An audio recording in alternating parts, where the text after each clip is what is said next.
à l'opération qui consiste à réunir ce que l'idéologie voudrait maintenir séparé, ici djihadisme et immigration, il faut conjoindre l'opération inverse mais complémentaire qui consiste à séparer ce que l'idéologie voudrait à tout prix réunir.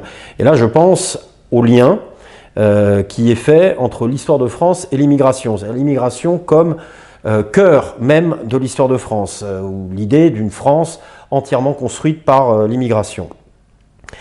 Alors là-dessus, Fernand Braudel a tout dit dans l'identité de la France.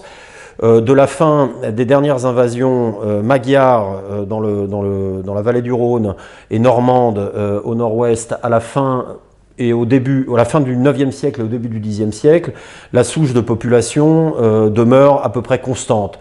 Il y a des immigrations résiduelles comme les Toscans à Lyon, une immigration d'élite, mais on peine même à parler d'immigration, Mazarin par exemple. Bon.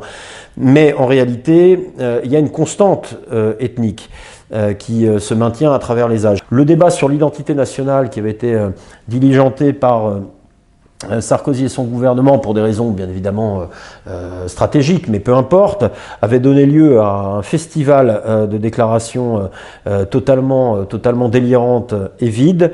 Par exemple, Éric Besson, à l'époque ministre de l'identité nationale et de l'immigration, je cite, « La France, alors accrochez-vous, hein, n'est ni un peuple, ni une langue, ni un territoire, ni une religion. » Ah bon ?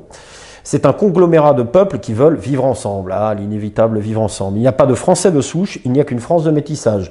Bon, il s'était un peu ravisé après. Et puis ensuite, Martine Aubry, en grande forme. Nous pensons que l'identité de la France n'est pas ethnique, pas religieuse, pas culturelle. On se demande ce qu'elle est. C'est l'appartenance à des valeurs communes.